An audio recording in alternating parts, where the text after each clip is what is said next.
Olá pessoal, tudo bem com vocês? Hoje eu estou aqui para a gente apresentar a nova série aí do nosso canal, Liderança na Vida Real, que tem como principal objetivo apresentar para vocês o conceito e a teoria, mas principalmente a prática, né? O recorte de uma realidade, de uma experiência, da prática, da liderança na vida real e como que ela acontece. E quem sabe a gente possa aí refletir um pouco sobre algumas perguntas que às vezes a gente se faz, né? O porquê que é tão difícil às vezes colocar a teoria em prática, por onde começar, que exemplos e referências a gente precisa buscar, como experimentar. E o que a gente passa nesse processo, o que a gente sente até chegar lá. Medos, às vezes, ansiedades, e a gente passa por muita coisa e precisa passar. Precisamos experimentar, às vezes, para ensinar. E hoje nós temos uma rica oportunidade de fazer um bate-papo, né? E conhecer um pouquinho mais da experiência do Armando. Né? Muito obrigada, Armando, pelo seu tempo, principalmente por compartilhar um pouquinho conosco aí da sua experiência. Tá bom. E eu vou comentar um pouquinho aqui sobre o Armando. Ele é reitor da Universidade da UY. A UIU tem vasta experiência profissional em transferência de conhecimento e capacitação de pessoal. Ele atua como professor de MBA da Fundação Instituto de Administração Lafé, da USP. Possui mais de 20 anos de experiência profissional focados em gestão de pessoas, em reestruturação organizacional, em implantação de cursos de pós-graduação em MBA, em preparação de programas para desenvolvimento de liderança, gestão de processos, avaliação de performance de gestores, desenvolvimento e implementação de um plano de remuneração estratégica e implementação de sistemas de avaliação de performance.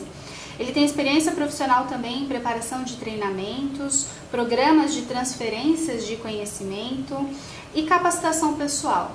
É doutor em administração, mestre em recursos humanos pela FEA USP e professor da FGV. Autor de livros e artigos na área de negócios e presidente do Instituto Ernst Young. Hoje o nosso tema é sobre liderança, sobre gestão de pessoas, sobre feedback, sobre carreira. E o Armando vai gentilmente aí compartilhar um pouco da sua experiência. Fica à vontade, Armando. Olha, Débora, uma palavra-chave quando a gente vê no processo de desenvolvimento, de liderança, é a palavra feedback. Né? Então, quando eu tive experiências muito ricas nessa área de feedback e honestamente eu posso dizer que cresci muito. Até porque nesses feedbacks muitas vezes você acaba se concentrando mais em aspectos de comportamento, mais em aspectos de evidências mesmo, que mostram o desempenho da pessoa, não necessariamente numericamente dizendo, tecnicamente dizendo, muito embora isso seja bastante relevante. Mas então o feedback ele tem, acho que a grande utilidade de ajudar a ter mais visibilidade em determinados aspectos que às vezes são obscuros para você. Mas, na minha opinião, o processo de avaliação de performance, que dentro muitas vezes está o feedback, só tem sentido se tiver algo depois. Entendi. Então, quando você dá um feedback para uma pessoa e pontua, enfim, alguns aspectos de melhoria, por exemplo, eu acho que a visão também tem que ser do feed forward. Quer dizer, como é que a gente pode ajudar essa pessoa para frente? Porque só ter uma visão do passado é rica, é uma história, mas ela necessariamente não aponta o caminho. E muitas vezes, dependendo com quem você está conversando, às vezes a pessoa um pouco mais júnior, ela pode ter muita dificuldade em saber como sair daquela situação. Então, no final, construir uma ponte entre o gap que você tem por exemplo, habilidades interpessoais, eu acho que é um papel do líder também. Então, e mesmo um líder de líderes, né, que talvez seja uma pessoa muito mais experimentada, quando as situações são efetivamente de comportamento, são vários fatores que envolvem a história da pessoa, a personalidade, os valores que ela possui, e que sozinho, muitas vezes, ela tem dificuldade. Então, eu vejo hoje o feedback como um processo dentro da avaliação de performance, um processo de desenvolvimento. A gente cresce bastante nisso. E eu acho que é mais justo, né? quando você conversa, explica para as pessoas os pontos de melhoria, reforça os pontos positivos, até para que ela tenha uma carreira profissional mais adequada. Agora, quando a gente fala de líder, eu acho que a gente não deveria falar de líder especificamente só do feedback, acho que é um aspecto importante.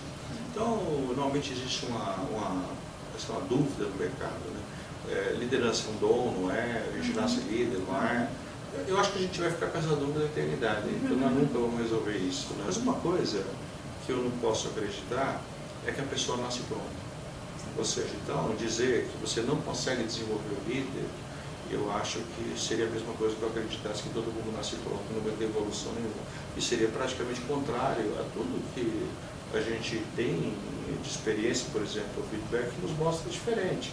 Quer dizer, a partir de uma avaliação, de um coach, você consegue evoluir na sua carreira, na sua profissão.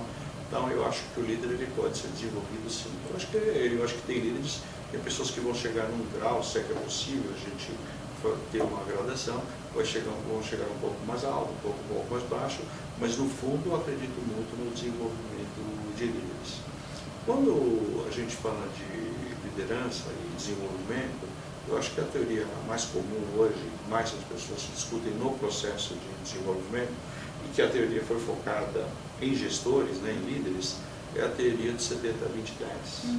Então, eu acho que ela mostra claramente para a gente que essas práticas de desenvolvimento formais, sejam treinamentos, seja um MBA, seja, enfim, práticas formais de desenvolvimento online ou não, elas têm um impacto de 10% na formação das pessoas. 20% vem do aconselhamento e do relacionamento com pessoas mais seniors. Por isso que, no fundo, o desenvolvimento das pessoas e um modelo mais adequado de avaliação de performance, ele está vinculado à parte de cima.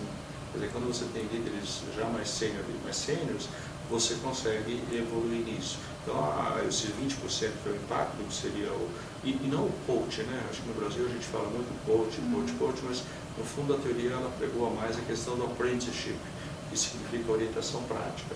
E por fim, os 70%, que eu vejo muita gente comentando, são experiências que você passa na vida e tal, mas pela própria teoria e talvez por um ponto de vista que eu tenho, não são todas experiências, né? São experiências desafiadoras, são experiências que façam que você consiga subir em função da sua carreira.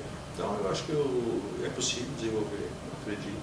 Acho que essa teoria ela funciona bem por experiência própria, não só comigo, mas com diversas pessoas que eu conheço e com profissionais que a gente treina e qualifica aqui na UIU, Kansas University. Eu acho que ela funciona. A questão é que acho que as pessoas deveriam ter o que eu estou fazendo dentro desse frame, dentro dessa teoria, para desenvolver as minhas competências. Né? Então, esses são pontos-chave. Acho que o desenvolvimento, feedback, são pontos bastante relevantes na carreira. Com relação à tecnologia, sobretudo a digitalização, eu vejo que haverá uma parcela das atividades, sobretudo as operacionais, que será realizada digitalmente, o que você chama hoje de movimento de robotização. Então, isso não quer dizer, por exemplo, que não haverá o papel das pessoas, haverá, mas um outro tipo de atividade. E por isso, eu acho que o líder ele tem que começar a verificar as competências que ele tem hoje, se serão suficientes nesse ambiente de alta tecnologia. E eu não estou falando da tecnologia necessariamente dele aprender a utilizar um robô, não é isso, mas a tecnologia de mindset, né? Como é que ele vai atuar num ambiente que será híbrido, né? Uma parte pela tecnologia, uma parte pelas pessoas, e eu acho que isso ele tem que aprender. Não acredito que, pelo menos no médio prazo, haverá uma substituição total. Não acredito. Eu acho que sempre haverá a supremacia do ser humano, sobretudo em aspectos assim de intuição, aspectos de decisão, sensibilidade, experiência. Pelo menos é o que eu penso. Muito embora a tecnologia está evoluindo numa velocidade tão grande que eu já nem sei mais qual vai ser a capacidade da inteligência artificial. Nesse momento, eu vejo as atividades operacionais para as tecnologias, parte delas, não todas, e o líder vai ter que aprender a liderar as pessoas nesse novo ambiente. E eu acho que, como você disse, a sensibilidade é uma coisa que a máquina ela não tem, né? Ela não tem para contribuir isso. Tem uma frase de Jung que eu acho ela muito perfeita quando ela traduz a sensibilidade e o relacionamento que a gente precisa ter com o outro, né? Ela diz mais ou menos assim: domine todas as técnicas, conheça todas as teorias, mas ao tocar em uma alma humana, seja apenas outra alma humana. Então eu acho que a gente sim conhece todas as teorias, domina todas as técnicas, mas quando a gente está ali lidando com outra pessoa, a gente precisa considerar outras coisas que acontecem, né? E ter essa sensibilidade que talvez, né, como você disse, né, as coisas estão evoluindo tão rapidamente, quem sabe, mas eu ainda acredito no ser humano, né? A gente precisa acreditar. Para encerrar, né, tem uma frase de William Shakespeare que é muito perfeita ao dizer que ninguém poderá jamais, né, aperfeiçoar-se se não tiver o mundo como mestre. A experiência a gente adquire na prática, né? Então esse foi o nosso bate-papo de hoje. Eu quero agradecer mais uma vez ao Armando por esse momento, por compartilhar um pouco da sua experiência sobre gestão de pessoas, sobre liderança, sobre feedback, enfim, né? E agradecer mesmo por esse bate-papo, né? Espero você mais vezes aqui no nosso canal. Eu também, conte comigo. Legal.